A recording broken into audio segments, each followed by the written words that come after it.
PCM classes के इस YouTube channel पर आपका स्वागत है। यहाँ हम लोग पीसीएम एजुकेशन सेंटर पे हैं, जो पीसीएम क्लासेस मसौड़ी का यूट्यूब चैनल है। और यहाँ हम लोग यहाँ देखिए एक मोबाइल नंबर यहाँ पर है ना, यहाँ पर ये मोबाइल नंबर ये है, इस पर आप कॉल कर सकते हैं। व्हाट्सएप नंबर ये है, इस पर आप मैसेज कर सकते हैं यदि आपको कोई भी प्रॉब्लम हो तो। और यहाँ देखिए हम लोग एसएससी जीडी 2021 का जो एग्जाम चल रहा है उसका जीके जीएस का अति महत्वपूर्ण प्रश्न लेकर आए हैं। और यहाँ पर आपको इस वीडियो में टोटल आपको 50 क्वेश्चन यहाँ पर दिया जाएगा। टोटल 50 क्वेश्चन है और इसमें जो 25 क्वेश्चन पूछा जाता है और ये मोस्ट प्रोबेबल क्वेश्चन है, जो सबसे अधिक बार पूछे जाने वाला क्वेश्चन है वो है। वीडियो को आप लाइक कर दिए, चैनल को सब्सक्राइब कर लेना है और इसको शेयर कीजिए, ठीक है। चलिए अब हम लोग अपने क्वेश्चन की ओर चलते हैं और यहाँ से देखिए क्वेश्चन स्टार्ट है। सबसे पहला क्वेश्चन ये कहा गया है कि निम्नलिखित में से सबसे अधिक इलेक्ट्रॉन बंधुता किसका होता है ना।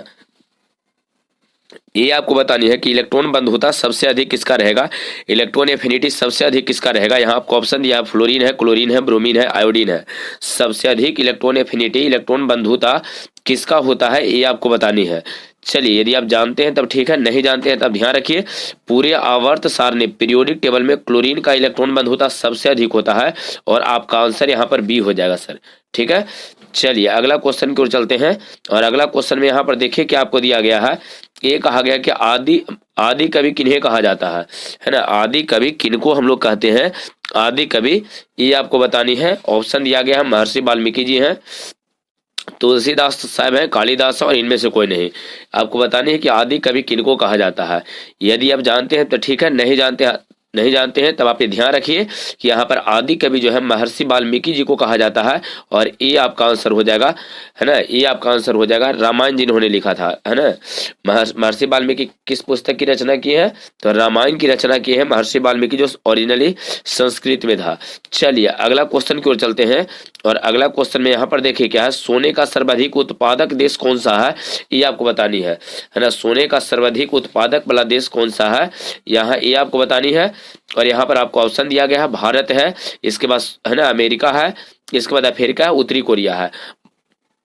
सोना का सबसे अधिक उत्पादन कौन सा देश करता है ये आपको बतानी है। यदि आप जानते हैं तो ठीक है और यदि आप नहीं जानते हैं तब ध्यान रखिएगा। साउथ अफ्रीका, इसका आंसर आपका सी हो जाएगा। साउथ अफ्रीका, दक्षिण अफ्रीका में सबसे अधिक सोना का उत्पादन होता है, ठीक है, दक्षिण अफ्रीका।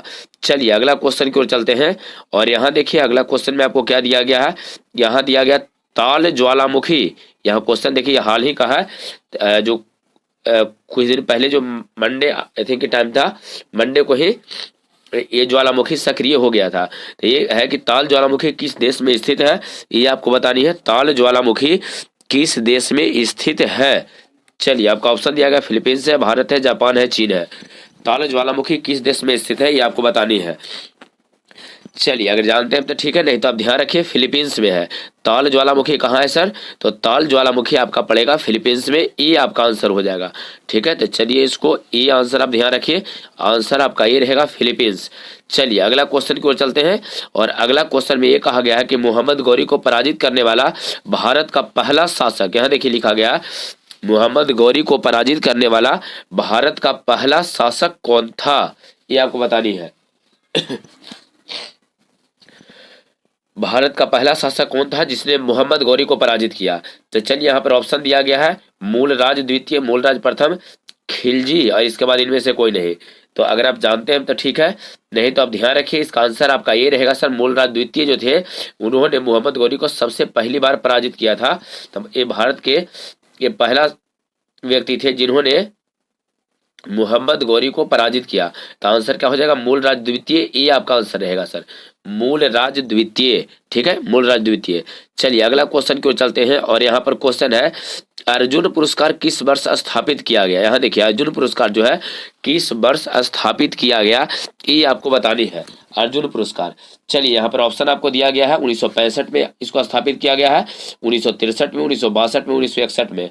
अर्जुन पुरस्कार कब स्थापित किया गया है, अर्जुन पुरस्कार ये आपको बतानी है। चलिए यदि आप जानते हैं तो ठीक है, नहीं तो आप ध्यान रखिए कि अर्जुन पुरस्कार का स्थापना कब हुआ सर? ये 1962 से शुरू किया गया है। अर्जुन पुरस्कार की स्थापना 1962 आपको ध्यान रखना है। चलिए अगला क्वेश्चन की ओर चलते हैं। बताइए, हाँ आंसर आपका डी हो जाएगा सर। आंसर कौन सा रहेगा आपका? डी। अगला क्वेश्चन में देखिए क्या है। अगला क्वेश्चन में है कि जेट इंजन किस सिद्धांत पे कार्य करता है? ने जेट इंजन जो है किस सिद्धांत पे कार्य करता है? और ऑप्शन दिया गया है रैखिक संवेग संरक्षण सिद्धांत है, द्रव्यमान संरक्षण सिद्धांत है, ऊर्जा संरक्षण सिद्धांत है, कोणीय संवेग संरक्षण सिद्धांत है। तो जेट इंजन किस सिद्धांत पे कार्य करता है ये आपको बतानी है। जेट इंजन किस सिद्धांत पे कार्य करता है? रैखिक संवेग संरक्षण सिद्धांत है, द्रव्यमान संरक्षण है, ऊर्जा संरक्षण है, कोणीय संवेग संरक्षण है।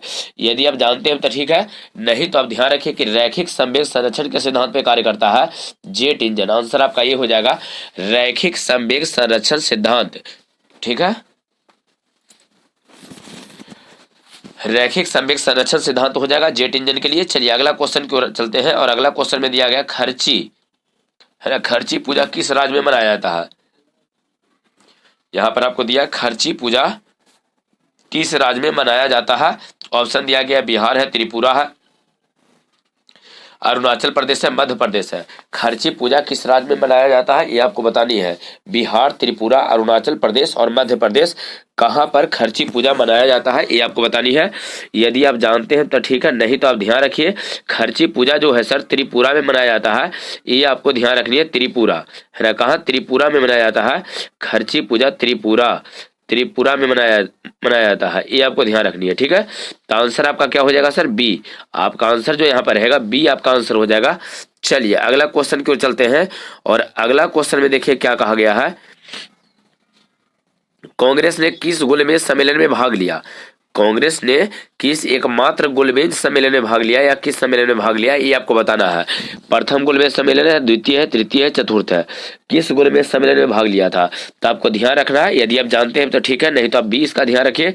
कांग्रेस जो है ना, द्वितीय गोलमेज सम्मेलन में भाग लिया था सर, ये आपको ध्यान रखनी है ना। कांग्रेस किस में? तो द्वितीय गोलमेज सम्मेलन में भाग लिया था।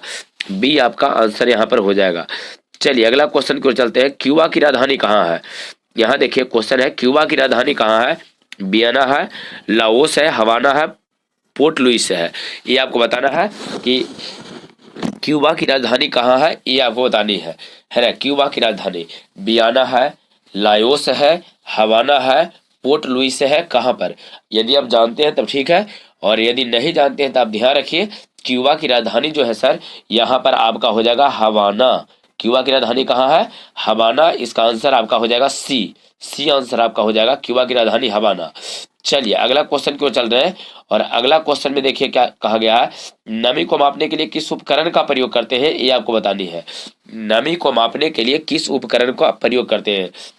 हाइड्रोफोन, हिप्सोमीटर, हाइग्रोमीटर और हाइड्रोमीटर। यहाँ पर ऑप्शन आपको दिया गया है हाइड्रोफोन, पहला जो ऑप्शन आपको दिया है हाइड्रोफोन, दूसरा हिप्सोमीटर यहाँ दिया गया आपको, सेकंड में हिप्सोमीटर है, अगला है हाइग्रोमीटर, यहाँ पर मतलब हाइग्रोमीटर दिया है, इसके बाद हाइड्रोमीटर आपको दिया गया है। ये आपको बताना है नमी जो है, आर्द्रता जो होता है, उस आर्द्रता को मापने के लिए, नमी को मापने के लिए किस उपकरण का प्रयोग करते हैं। चलिए यदि आप जानते हैं तो ठीक है, नहीं तो आप ध्यान रखें इसका आंसर आपका हाइग्रोमीटर हो जाएगा सर। सी आपका आंसर रहेगा इसमें, हाइग्रोमीटर। कौन सा आंसर होगा आपका? सी, हाइग्रोमीटर आपका आंसर इसमें हो जाएगा। ध्यान रहेगा तो यहाँ पर आंसर आपका हो जाएगा सी। ठीक है, आपका आंसर यहाँ पर क्या रहेगा सर? सी आपका यहाँ पर आंसर रहेगा।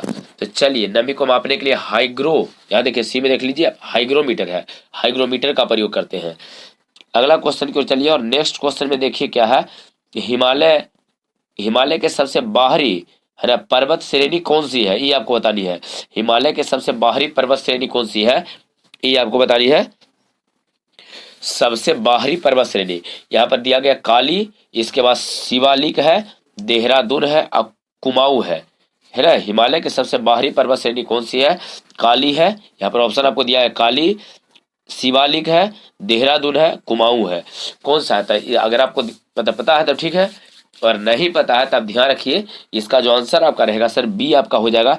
हिमालय के सबसे बाहरी पर्वत श्रेणी जो आपका रहेगा ये शिवालिक हो जाएगा सर, बी आपका आंसर हो जाएगा।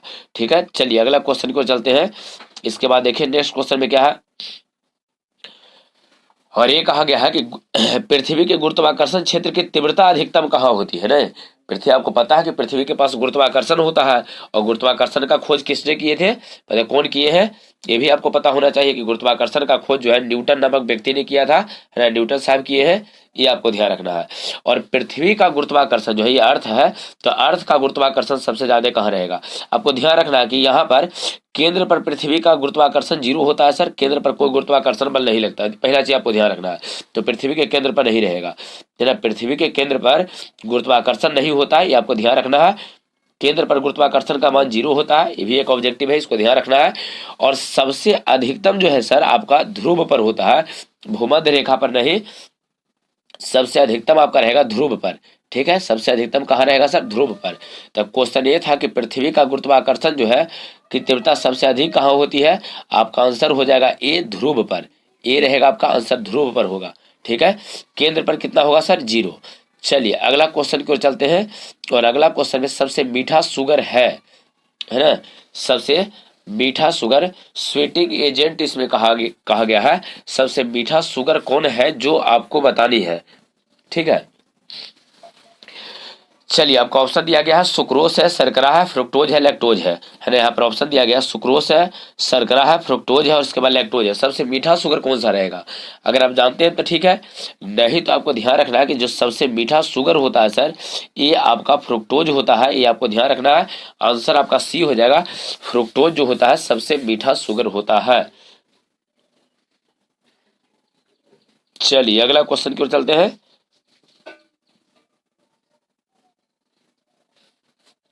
और यहाँ पर है, हेली पूछल तारा कितने वर्ष के बाद पुनः दिखाई देता है।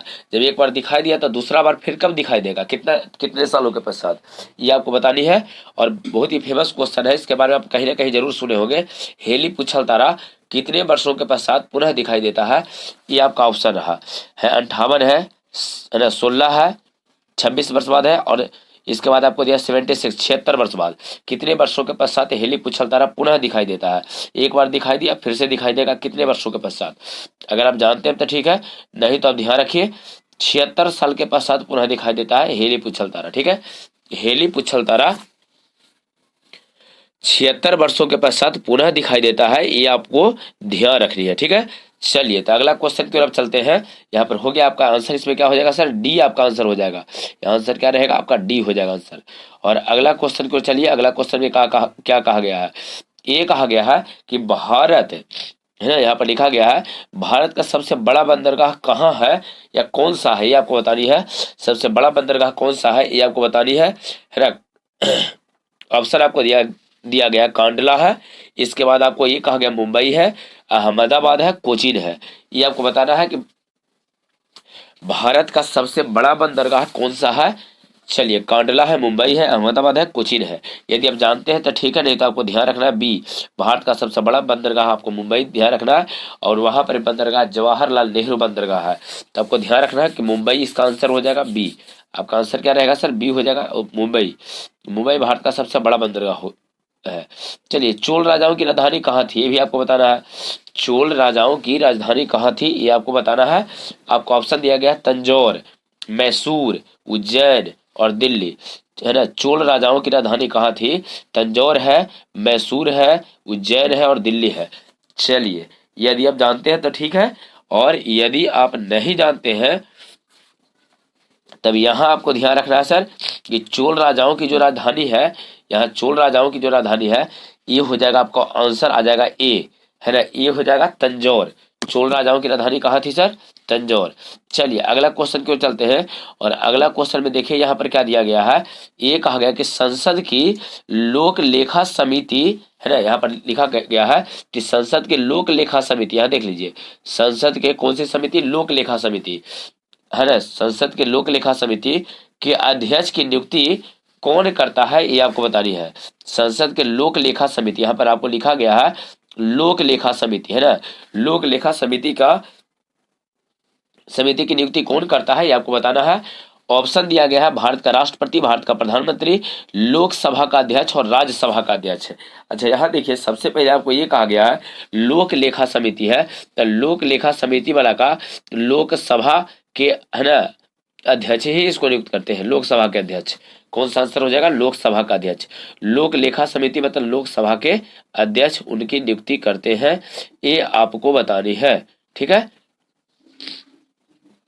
लोकसभा के अध्यक्ष। तो आंसर आपका हो जाएगा कौन सा? सी आपका आंसर रहेगा सर, सी आपको ध्यान रखनी है। चलिए अगला क्वेश्चन की ओर चलते हैं, और अगला क्वेश्चन में आइए। अगला क्वेश्चन में देखिए क्या कहा गया है। यहां पर देखिए नेक्स्ट क्वेश्चन, यहां पर आइए। कहा गया मानव मानव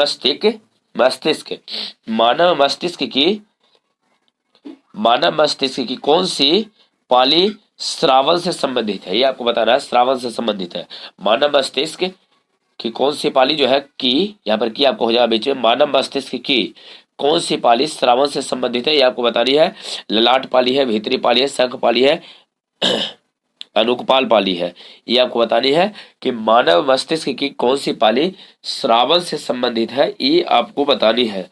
चलिए यदि आप जानते हैं तो ठीक है, और यदि नहीं जानते हैं तो आपको ध्यान रखना है कि मानव मस्तिष्क की शंख पाली जो होता है सर, शंख पाली, ये क्या है यहाँ पर? श्रावण से संबंधित होता है, श्रावण से संबंधित है, ये आपको ध्यान रखनी है। श्रावण से संबंधित कौन सा है? तो श्रावण से संबंधित आपका हो जाएगा मानव मस्तिष्क का शंख पाली।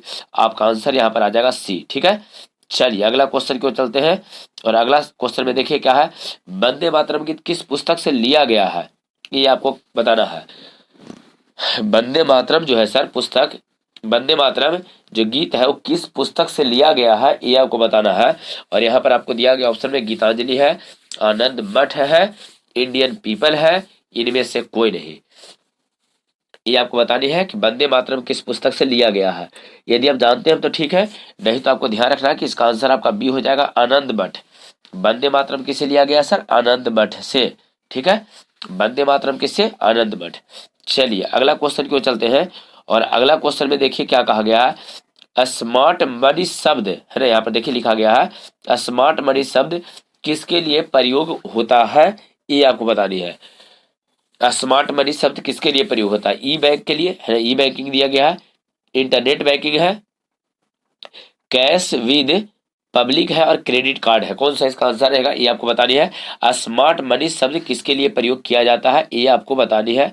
स्मार्ट मनी है ना, ई बैंकिंग है, इंटरनेट बैंकिंग है, कैश विद पब्लिक है, क्रेडिट कार्ड है, किससे संबंधित है? यदि आप जानते हैं तो ठीक है, और नहीं जानते हैं तो आपको ध्यान रखना है इसका आंसर आपका रहेगा क्रेडिट कार्ड है ना। स्मार्ट मनी जो शब्द है ये क्रेडिट कार्ड के लिए प्रयोग किया जाता है, और आपका आंसर यहाँ पर हो जाएगा डी।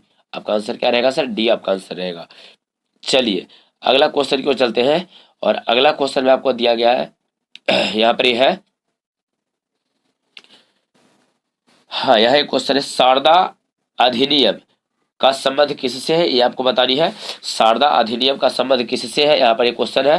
पहला अनुसूचित जनजाति का उत्थान से आपको दिया गया है ना, अनुसूचित जो जनजाति है उसके उत्थान से, बाल विवाह से, अल्पसंख्यकों का उत्थान है, महिलाओं का सशक्तिकरण है, किससे संबंधित है, ये आपको बताना है। चलिए शारदा अधिनियम किससे संबंधित है? यदि आप जानते हैं तो ठीक है, नहीं तो आप ध्यान रखिए इसका आंसर बी रहेगा सर, बाल विवाह। शारदा अधिनियम किससे संबंधित है? बाल विवाह से। अगला क्वेश्चन क्यों, चलिए, और अगला क्वेश्चन में ये है कि भारत के कच्छ का रण किस लिए प्रसिद्ध है? भारत के कच्छ का रण किस लिए प्रसिद्ध है, ये आपको बतानी है। ऑप्शन दिया गया ज्वारीय मिट्टी के मैदान के लिए, उपजाऊ मिट्टी के लिए, घनी वनस्पति के लिए, और सघन खेती के लिए, है ना। भारत के कच्छ का मैदान किस लिए प्रसिद्ध है? यहाँ आपको दिया गया ज्वारीय मिट्टी के मैदान के लिए, उपजाऊ मृदा के लिए, वनस्पति घनी वनस्पति के लिए, सघन खेती के लिए। यदि आप जानते हैं तब ठीक है, और नहीं जानते हैं तब ध्यान रखिए इसका आंसर आपका ये हो जाएगा सर। ये कहने का मतलब ज्वारीय है ना मिट्टी के मैदान के लिए इसका आंसर रहेगा, ज्वारीय मिट्टी के मैदान के लिए। अगला क्वेश्चन में चलिए, पुरालेख शास्त्र किसका अध्ययन है? पुरालेख शास्त्र किसका अध्ययन है? सिक्के का, शिलालेख का, मंदिर का, और पक्षी का। ये आपको बताना है कि जो है यहाँ पर पुरालेख शास्त्र किसका है, किसका अध्ययन है? पुरालेख शास्त्र किसका अध्ययन है ये आपको बताना है। सिक्के का है, शिलालेख का है, मंदिर का है, पक्षी का है। यदि जानते हैं तब ठीक है। तब पुरालेख जो होता है सर ये शिलालेख का अध्ययन होता है। बी आपका आंसर हो जाएगा। शिलालेख आपका यहाँ पर आंसर बी हो जाएगा। ठीक है, चलिए अगला क्वेश्चन की ओर चलते हैं। और अगला क्वेश्चन में ये कहा गया कि अग्निशामक में कौन सी गैस है ना, अग्निशामक में कौन सी गैस निकलती है, या अग्निशामक से कौन सी गैस निकलती है ये भी आपको बतानी है। अग्निशामक से कौन सी गैस निकलती है, अग्निशामक में कौन सी गैस निकलती है ये आपको बतानी है। चलिए, कार्बन मोनोऑक्साइड है, कार्बन डाइऑक्साइड है, क्लोरीन है, नाइट्रोजन है।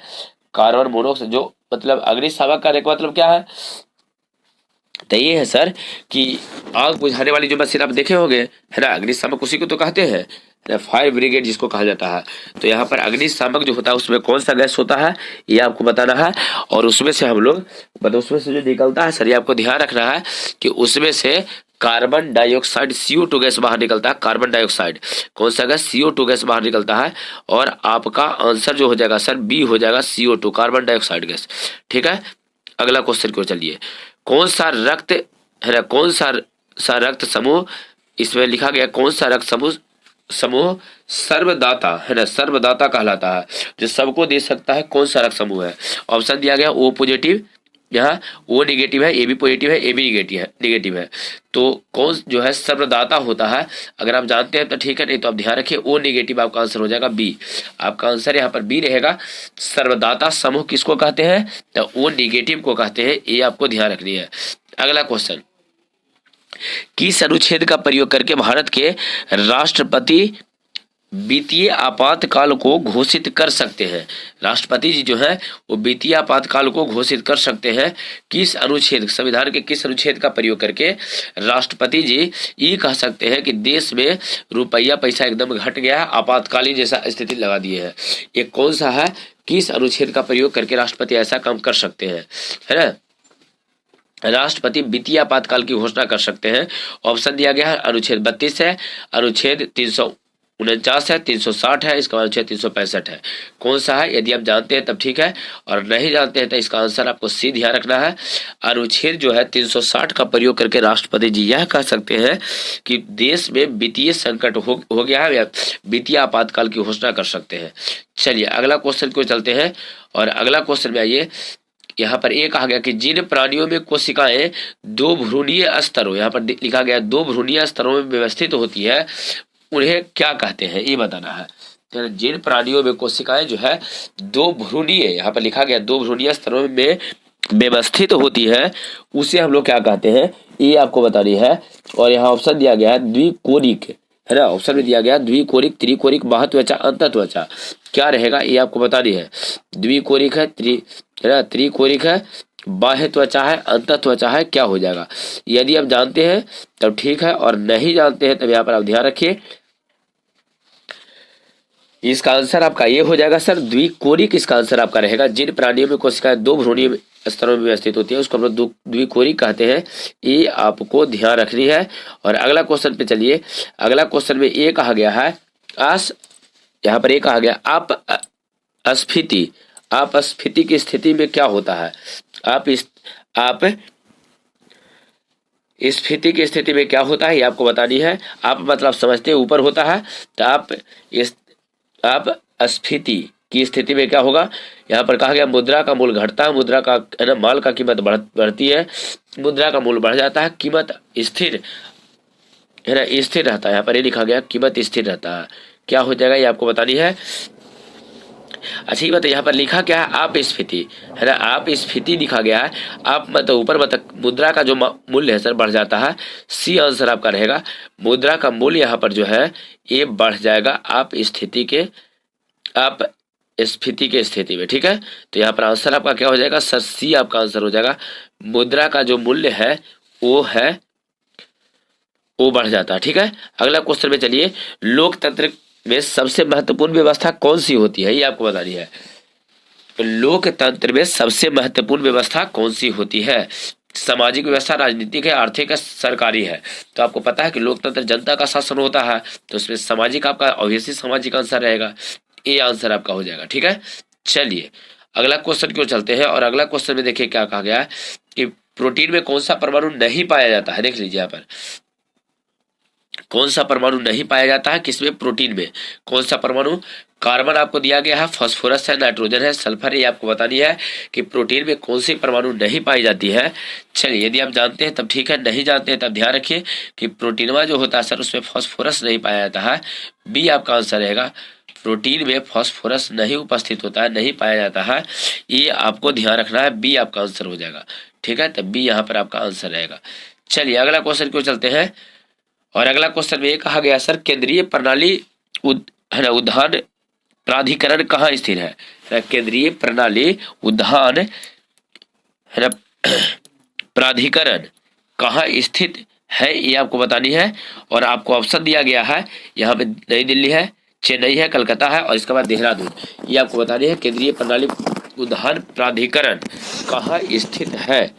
चलिए यदि आप जानते हैं तब ठीक है, और यदि आप नहीं जानते हैं तब आप ध्यान रखिए केंद्रीय प्रणाली उद्यान प्राधिकरण जो है नई दिल्ली में स्थित है, ये आपका आंसर हो जाएगा। सर कहाँ स्थित है, तो नई दिल्ली में, ये आपको ध्यान रखना है और आंसर आपका क्या रहेगा, ए। अगला क्वेश्चन क्यों, चलिए मोस्ट इंपोर्टेंट क्वेश्चन है, देखिए यहाँ पर क्या कहा गया है। टोक्यो ओलंपिक 2020 में भारतीय पुरुष हॉकी टीम ने किस देश को हराकर 41 वर्ष बाद, यहाँ पर देखिए क्या कहा गया है, 41 वर्ष के पश्चात 41 वर्ष बाद कांस्य पदक जीता है ना, कांस्य पदक जीता है 41 वर्ष के बाद किस देश को हराकर। किस देश को यहाँ पर आपको बताना है कि कौन सा देश था जिसको हराया है इंडिया हॉकी में, और वहाँ पर कांस्य पदक जीता है। यहाँ पर आपको ऑप्शन दिया गया है, नेपाल है, जर्मनी है, इटली है और ब्राजील है। नेपाल है, इसके बाद आपको दिया गया है जर्मनी है, नेपाल है, जर्मनी है, इटली है और ब्राजील है। कौन सा आपका आंसर रहेगा, आपका आंसर यहाँ पर बी हो जाएगा सर, जर्मनी। ठीक है, चलिए अगला क्वेश्चन क्यों चलते हैं, इसको पहले ठीक कर लेते हैं। आपका आंसर इसमें क्या रहेगा, तो आपका यहाँ पर बोल रहे थे कि बी जर्मनी इसका आंसर हो जाएगा। और अगला क्वेश्चन क्यों, चलिए अगला क्वेश्चन में देखिए क्या है, क्लोरोफॉर्म का सूत्र क्या होता है। देखिए यहाँ पर क्वेश्चन दिया गया क्लोरोफॉर्म का सूत्र क्या होता है। CCl4 है, CH3Cl है, यहाँ पर CHCl3 है, CH3Cl है, C2Cl2 है। तो क्लोरोफॉर्म का सूत्र क्या रहेगा, अगर आप जानते हैं तब ठीक है, नहीं तो CHCl3 क्लोरोफॉर्म का सूत्र होता है। आंसर आपका बी हो जाएगा सर, आंसर क्या रहेगा आपका बी रहेगा आंसर। ठीक है, चलिए अगला क्वेश्चन क्यों चलते हैं, और अगला क्वेश्चन में कहा गया सीमेंस किसकी इकाई होती है। सीमेंस जो है किसकी मात्रक होती है, ये आपको बतानी है। और यदि आप जानते हैं तब ठीक है, और नहीं जानते हैं यहाँ पर पहले पढ़ लीजिए ऑप्शन। ऑप्शन में दिया गया विद्युत चालकता है, चुंबकीय प्रवाह घनत्व है, विद्युतीय चुंबकत्व है, धारिता है। आपका आंसर इसमें ये रहेगा सर, विद्युतीय चालकता आपका आंसर हो जाएगा, विद्युतीय चालकता ये आपका आंसर हो जाएगा। ठीक है, चलिए अगला क्वेश्चन क्यों, चलिए और अगला क्वेश्चन में ये कहा गया है, हाल ही में किस राज्य ने हाथी मिर्च और तमेंग लौंग, यहां पर लिखा गया आपका तमेंग लौंग संतरा है ना, हाथी मिर्च और तमेंग लौंग संतरा को GI टैग प्रदान किया है। ये आपको बतानी है कि GI टैग किस राज्य ने प्रदान किया है, किसको किसको, तो हाथी मिर्च और तमेंग लौंग संतरा को GI टैग प्रदान किया है, ये आपको बतानी है। यदि आप जानते हैं तो ठीक है, नहीं तो पहले यहाँ पर ऑप्शन देख लीजिए, त्रिपुरा है, मेघालय, सिक्किम है और मणिपुर है। कौन सा आपका आंसर रहेगा, ये आपको बतानी है। और यदि जानते हैं तो ठीक है, नहीं तो आप ध्यान रखें इसका आंसर मणिपुर हो जाएगा सर, डी मणिपुर। ठीक है, चलिए अगला क्वेश्चन क्यों चलते हैं, निम्नलिखित में से किसका दैनिक तापमान में अंतर सर्वाधिक होता है। दैनिक तापमान में अंतर सर्वाधिक होता है, ये आपको बताना है। दैनिक तापमान में अंतर सर्वाधिक होता है, सबसे अधिक होता है।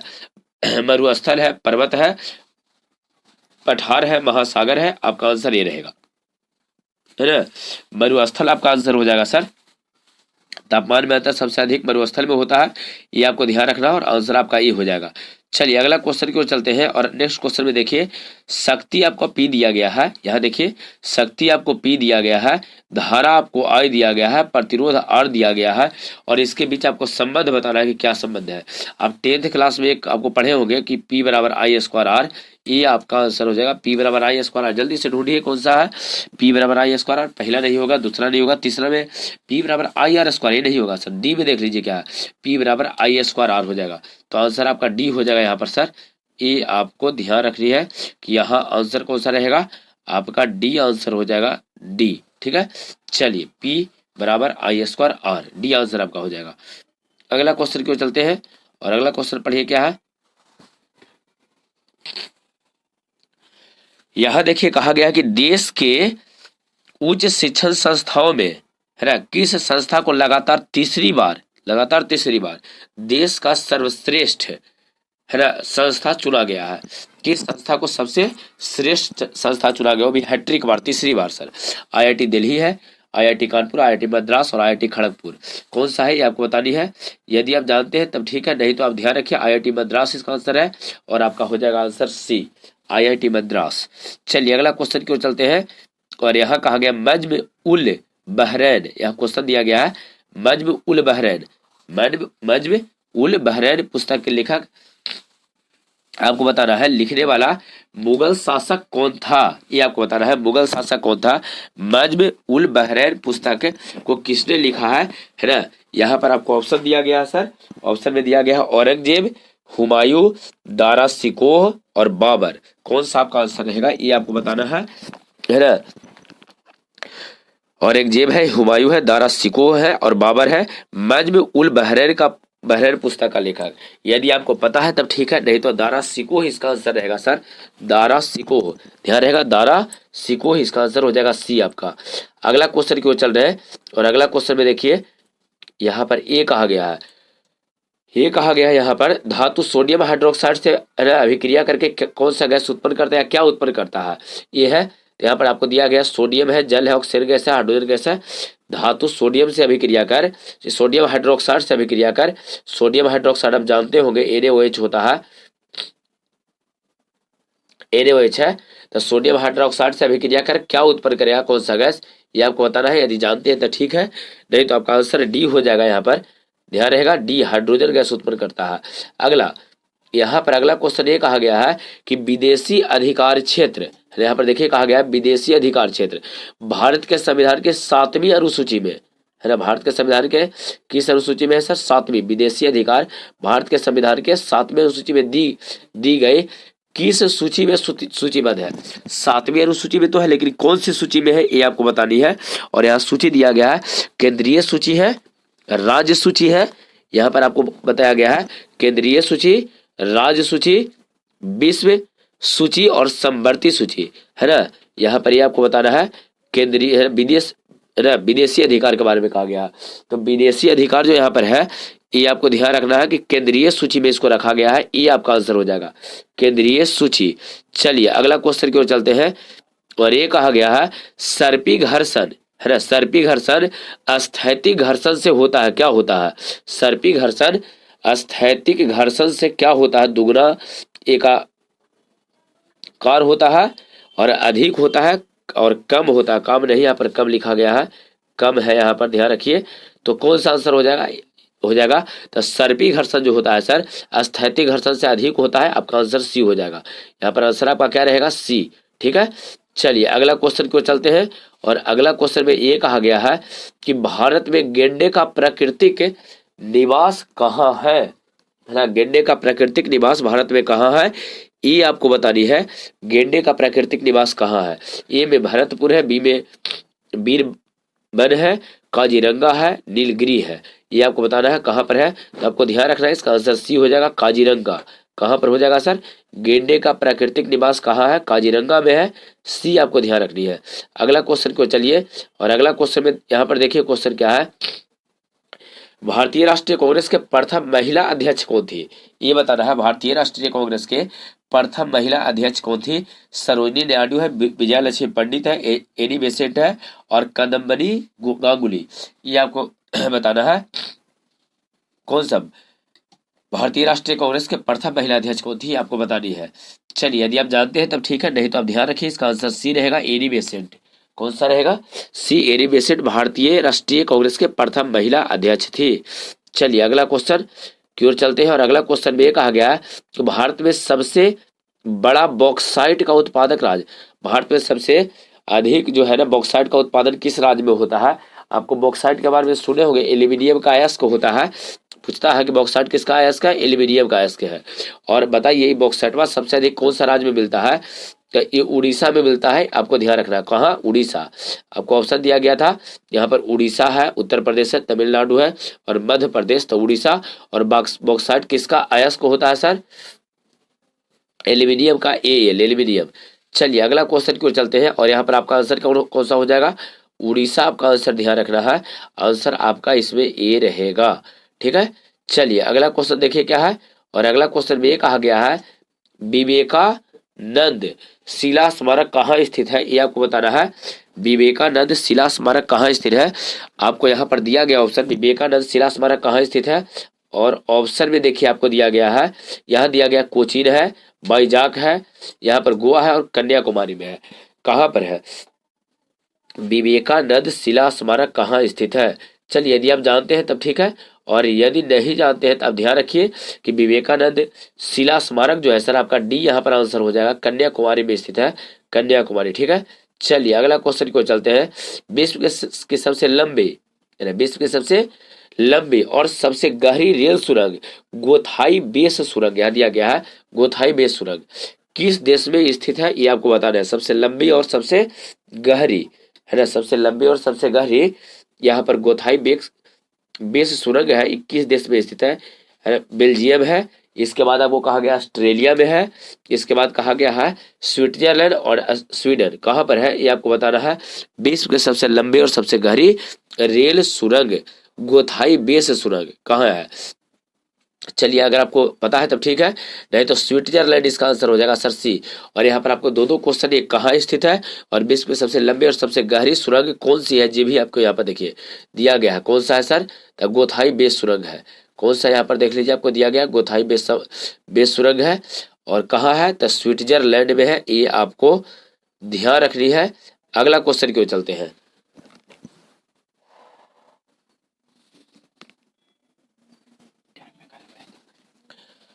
चलिए यहाँ पर ये है आपका अगला क्वेश्चन, और अगला क्वेश्चन में ये कहा गया है सौर सेल है ना, सौर सेल के जिस समूह को एक निश्चित पैटर्न में एक साथ जोड़ दिया जाता है उसे क्या कहते हैं। सौर सेल के जिस समूह को एक निश्चित पैटर्न, देखते होंगे आप लोग हरियाणा तरफ गए होंगे तो उस तरह से इस तरह है ना, खेत में बड़ी लंबा चौड़ा बड़ी दूर तक इस तरह से सौर प्लेटवन को आपस में सजा देता है।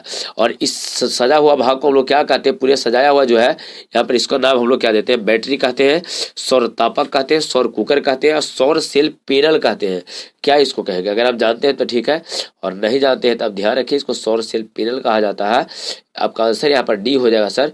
जो सौर सेलवा को आपस में एक निश्चित पैटर्न में जोड़ता है, सजाता है, तो उसको सौर सेल पैनल कहते हैं। चलिए अगला क्वेश्चन की ओर यहाँ पे चलते हैं। और देखिए हम लोग 50 से 50 क्वेश्चन देख रहे हैं, आपको पता है 50 देख रहे हैं, 25 क्वेश्चन आपको पूछता है, उसमें से है ना 50 क्वेश्चन देख रहे हैं। अब आपको कुछ वीडियो है ना उस ओर आपको मिल नहीं रहा था, कुछ प्रॉब्लम में थे, अब यहाँ ठीक ठाक है, आपको रेगुलर वीडियो मिलता रहेगा। और यहाँ लास्ट क्वेश्चन देखिए क्या है, 1970 में केंद्रीय बजट किसने प्रस्तुत किया था, ये आपको बताना है। अब आपका ऑप्शन है इंदिरा गांधी है, जी सुब्रमण्यम है, आर वेंकट रमन है और मोरारजी देसाई साहब हैं। तो कौन है जो 1970 में केंद्रीय बजट प्रस्तुत किए थे।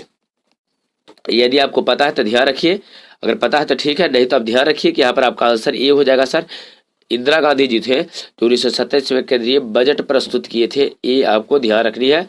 ठीक है, ये आपको आज कंप्लीट करवा दिए, टोटल 50 क्वेश्चन कंप्लीट करवा दिए हैं। ये क्वेश्चन हो गया, अब क्वेश्चन आपके पास नहीं है, टोटल 50 क्वेश्चन करवाए हैं और है ना 25 क्वेश्चन रहता है, मोस्ट प्रोबेबल क्वेश्चन है, पूछने वाला एग्जाम में बार बार रिपीट करने वाला सारा क्वेश्चन है। आप मन लगा के इसको पढ़िए, चैनल को सब्सक्राइब कर लीजिए, चैनल को यहाँ सब्सक्राइब कर लेना है, बेल आइकन को प्रेस कर लीजिए और लाइक कर दीजिए, वीडियो को लाइक कर देना है आपको। ठीक है, और दोस्तों के साथ अधिक से अधिक इसको शेयर कीजिए। चलिए अब इसको रहने देते हैं, ठीक है।